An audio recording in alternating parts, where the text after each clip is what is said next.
Welcome back. 31st January, President Museveni made a national address regarding the matter of reopening. It was an anticipated reopening of a fully reopening of the economy, and it's where we are drawing our discussion today. And our main focus is going to be the leisure industry, and we want to look at some of the startups that you can come up with after the 24th of January that I did mention that once the 24th January comes up, the president said 2 weeks after schools reopening, that will be the 24th. And one of those sectors away from entertainment will be the leisure sector that will be making it out there to recover.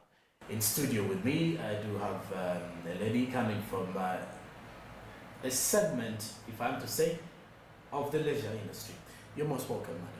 Thank you very much, John. If you can take us through the introduction, your name, where you're from, and we can build from that. Okay, so my name is Winnie Atawaruyo, and I'm General Manager of Extreme Adventure Park. It's a leisure and hospitality industry and under tourism. Right. So basically, it's outdoor adventure. Okay, and so Winnie here is coming in from the exact sector we want to build our conversations on. That is on hospitality and leisure. Yes. And our first question would be, if you look at the performance of your sector outdoor in the last 2 years, how has it been? Has it been fair or quite difficult? Oh, definitely difficult. See, the past 2 years has been very hard on the hospitality industry. Tourism has been greatly affected. When we talk about things like occupancy room rates, when we talk about visits, when we talk about just the number of people coming in, it has greatly dropped because of COVID. The socio-economic impact was felt especially in our industry. And so revenues went down, people lost jobs, businesses closed. So we had to go back to zero, literally, and start from there. So that past 2 years has been, just trying to reinvent the wheel after and saying then what are we going to do? So now that the lockdown is done and it's somehow behind us, we're trying to recover, really. Okay. Basically, that is it. But I've just given you an experience of what it was for us. Mm. And when she mentions that most of the people were greatly hurt, if I'm to say hurt, there was a lot of disorganization in the last 2 years. People are trying to recover because they were facing difficult times in their businesses. Not only in the leisure sector, you can draw it in a broad base, from entertainment, even downtown, the trader community, greatly disadvantaged in that way. But let's also focus on, because you've talked about recovery. Yes. In the last 2 years, you've still been in business in some way or the other. Yes. What are those things that you were focusing on? How were you getting the clients, and from where were they coming from? For us, it was about relationship building. You see, pre-COVID, we already had customers that were always coming to the park, and we had a database. So in this period, we're trying to tell them that, you know what, we are still present, and when all this is done, we're going to come back bigger and even better. So we kept in touch with the customers, telling them, how to keep safe, SOPs that need to be practiced at their homes and wherever they were, and just to encourage them and just to let them know that we're walking this journey with you, that you may not be at the park, but we still care about you, that we're still keeping in touch, and that when it's all done, you will still come to the park. And we took advantage of the lockdown as Extreme Adventure Park to make some modifications, to make the park better. We did additions to some activities. And so when people came, it was a fresh new look. We were lucky to be able to even do that, because I know many companies and other businesses could not do that. So for us, as we were in the lockdown, this is what we were doing. Okay. And speaking of when Winnie says in the lockdown, this is what they were actually doing by building relations. You can all agree that when you build a relation, it depends on which kind you build, though. Is times, there was a video that normally made rounds on social media, the tough times. I'm trying to remember it very well, because it says, yes, tough time never lasts, but tough people do. Yes, exactly. So when tough people if you're tough enough to bring the life, it becomes easier for you. So let's talk about domestic tourism a little bit in your sector. I've seen a number of tourism companies in Uganda growing up, domestic tourism companies growing up in the last 2 years, and most of them have been looking for places like yours. How about those relations? Do you feel this will still stay once people are back to the pre-pandemic levels? Definitely. See, as Extreme Adventure Park, our target was not just ideally expatriates. Our target was not just international tourists. We also had the element of local tourists. First of all, the activities at the adventure park are not exactly new to Ugandans. You have things like zip lining, you have quad biking, you have paintball, and you have all these activities. So for any international tourist, this is what they have in their homes. But in Uganda, many of us, some of these things are still new. So there was a bit of excitement amongst the, Ugandans. And so our focus right from the start was how do we get the Ugandans to actually appreciate these activities and actually come out. And so when COVID came, and the international tourists were no longer coming, and the surge for local tourism really went up. I will tell you, because it was a buzz, especially after lockdown. Of course, during lockdown, there's nothing we could do, we were closed, but right after, it's like a culture of some sort had been created, breeded. Besides, Joran, people were tired of their homes. They've looked at each other for how many months? They're tired. Everyone wants a breather. The kids are tired of the parents are tired of the kids. So people just wanted something different. And so when the lockdown, was opened, everyone flooded to the park. People wanted just something different, a breathe of some sort. And so for us, local tourism is really, really key because it sustained us. You see, I would like to look at it in this aspect that when international tourists come, at least for us, they come for a while. But you see, Ugandans are here every day of the week, every day of the month, every month of the year. It's consistent. And so if you find your target, then it will work for you. Now, I also want to talk about the aspect of the target, really. No, so you see the culture. Market. Yes, you see the culture, the segment, the culture of tourism has, Ugandans haven't had a culture of travel in the past. But if you look at the new generation Z, and you look at the millennials, probably some of them, more people now want to travel. So it becomes a lifestyle. So it's now a lifestyle. Travel is a lifestyle. And so if you target these people whose lifestyle is travel, then they're definitely going to come. And the advantage we also have as Extreme Adventure Park is that it's not just the same thing. Every other year, we are innovating. And so someone that came a year before is going to come back and find something different. And so that propels them to come back. And so because we are consistently trying to innovate, consistently trying to, understand what do these guys want, we're able to, work with local tourists. But yes, for us, Ugandans, domestic tourism has totally and completely changed. All right. Winnie, I want to remember the other name you said? Atabaruyo. Okay, Atabaruyo. Yes. Atabaruyo, Winnie. Okay, you've mentioned about something of, you say building relations and domestic tourism. Yes. But let's focus on the startups here. There is someone watching there, maybe they have their money, and they feel like they want to venture into a similar business. When you look at the startups, what can they do to come up? What are the key things that they need to have when they're starting up this kind of business? So, like exactly a kind of business or just leisure or hospitality? And, your angle. Well, for me, I think first of all, it's passion. If you have the passion, then you're going to want to, do this. Then what should you have? It requires a bit of money.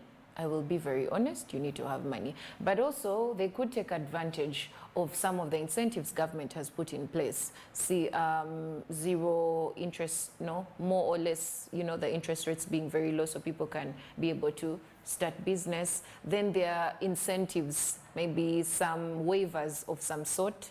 And so then you just go in. But of course you need to plan. You need to know what are you going to do, what activities, who's your target market, how are you going to do this. I could possibly say for our industry, so many adventure parks have come up in Uganda. There's one in Kabale, there's one in Mukono, probably two, there's one on Entebbe Road. So, and all these are entrepreneurs who want to actually start business. So for me, that should be it, I think, honestly. Let's talk about the challenges. Every business has got challenges, and you will agree with me that normally you cannot carry on a business and it doesn't challenge you in one way or the other. Definitely. Either on the startup profits, and if you look at most of the businesses in Uganda here, according to reports, most of them do not live to celebrate even their first anniversary. More so when someone has just started up, like in 2020, waiting to celebrate the first anniversary in 2021, it's all down. If you look at the challenges mainly in your sector, what are the key challenges that you feel really need to be tackled and you people are actually finding out the solutions? Maybe you'll give us the solutions later, but let us look at the challenges. I think challenges for the leisure and hospitality industry would be, are we talking about now or we're talking about now post-COVID? Let's talk about now, because we are in that situation. Okay, so it's just from my perspective, Joram, it's about how do you now get back? It's all done. That's a big challenge. What plans? What's your strategy? How are you going to get back? People are still grappling with that. They don't know if you know, you had a hotel, you turned it into something else, and now do you turn it back into your hotel? Do you know, what strategy then do you do moving forward? Of course, there are other challenges. Finances are a challenge. Another huge challenge is because when COVID was at its peak and we had to lay off some people, these people have done so many other things. Some probably have gone back to their villages. Some, you know, now getting people back. You see, human resources is a very key asset for the hospitality industry because we're in the service industry. And so getting to replace these people, it becomes costly. And so these are some of the challenges that we're grappling with. Then of course, we talked about finances. It's not cheap. You know that you're running this business. So in addition to what I've mentioned, just a few of them, for me, these are some of the challenges I've seen in the industry. Okay, and any solutions for Sam? Like, let's talk about the human resource part of it. Definitely. For human resource, yes, people always come and go. Honestly, you can't keep people, even if, Joram, they paid you like, I don't know how much money, you would still leave, you know. So sometimes people will leave, but continuously have the culture, build a culture of training people so that even when they are gone, you'll always have others that you know, somehow you're training them. Then for finances, of course, like I said, it's difficult, but there are banks out there, there's government out there that's trying to help, especially us in the hospitality industry, because everyone knows we were the worst hit. I know probably musicians also say they were the worst hit, but trust me, you know, getting to... Foreign tourists who are bringing in a lot of money. Yes, so we were closed. There was no business. Okay. So what do? There's nothing. So yes, I would share those really. I want us to sum up this discussion, but before that, the recruitment process, quite hard, difficult if I would say, because you said you laid off some workers during the time, and every other workplace laid off quite a number of workers. But now in the leisure sector, I think it is very sensitive because the employees you have represent the brand. Take us through the recruitment. What do you clearly look at? Well, in service, because we're in the service industry, and first of all, Joram, you know, everyone keeps saying service industry in Uganda is pathetic. People don't know customer service. People don't understand what to do. They say Kenyans are far better. Yeah, they say Kenyans are far better, always looking out for Kenyan managers because Ugandans are, you know, it's a stereotype, but well. I think also because some of these countries invest in this sector, you know, they intentionally invest in this sector. And so for us, in this particular, you asked me about the recruitment process. For me, first passion, have you interviewed people and they just are lively and they're happy and they have a smile? That is service. because service is welcoming, service is a smile. So there are specific things, personality also, but also basic knowledge. It's not specifically about academia for people in service, but a little bit of that, but it's more to do with personality. So if you find someone that fits that description, because at Extreme Adventure Park, we recruit from the community. 80% of our staff is from the community. Why? Because we also want to give back to the community. And so we look out for people that fit the vision, that fit the mission, because it's service, and then we recruit them. All right. And lastly, the business tips. I love giving people business tips because here we normally tell you that we want to give you everything you will need for your business. Kickstarting off a day, having ideas, and all of that. So Winnie is going to help us with some of these business tips mainly in the leisure sector. What are the do's and the don'ts? Let's start from the do's, and then we can say, do not do this. It is not good for your business. But let's start with the do's. What should be the key aspects before running this kind of business? You asked me like I'm a guru, Joram. But the do's, I would believe that one, first of all, don't give up. Resilience is key. Okay. You must be resilient. So don't give up even when it's been tough. Then also another do for me would be the customer. The customer is, yes, they say the customer is king. The customer, the focus should be on the customer. So do focus on the customer because it's about the customer, it's service, it's about them. Then another do for me is, I usually, for me, I like to, I feel like when you love something that you do, you're going to do it so well. It's not just a business, but you take it further than just the business. You're literally serving people, you know, and trying to, you know, change in that sector that you'd be in. Those would be my do's, not really so, you know, but yeah, those are my do's that I feel like have helped us sustain the business over time. Then the don'ts, another do is always keep in touch with your customer. Relationship marketing, build a relationship. See, in service, retention of your customer is quite key. See, you could acquire them, but how often do they come? If you have this one customer who's going to come to your place 5 times, or even come to your place, depending on the duration, I don't know, come over Easter, come over Christmas, you know, that relationship is a do. You must keep in touch with your customer so that every time they're thinking about, where should I go? Come to their mind. The don'ts? The don'ts, where would I start with the don'ts? Well, the don'ts for me would be, I don't want to again repeat what I had said earlier on, that don't, you know, give up. But don't take it lightly. Don't take the business lightly. These are customers. Word of mouth is key. A bad experience or spirals. So to not take some things too lightly because this is service. And one bad thing, definitely everyone is going to say, I'm not going back there. Okay. Yeah. All right.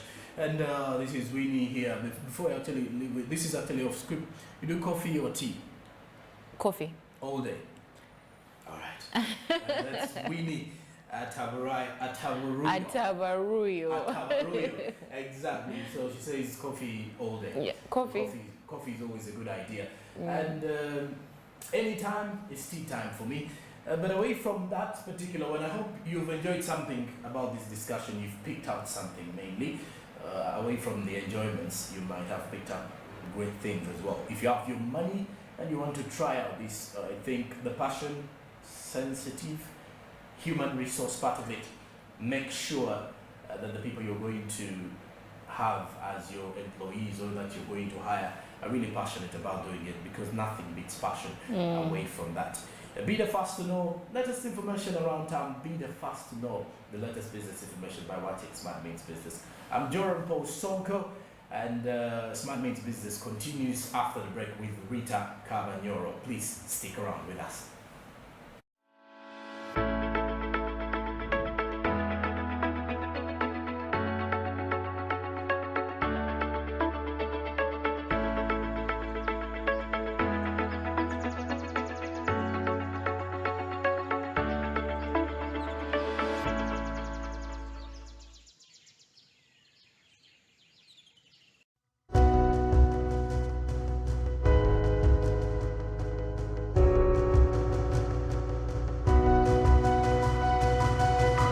Smart 24, driving business.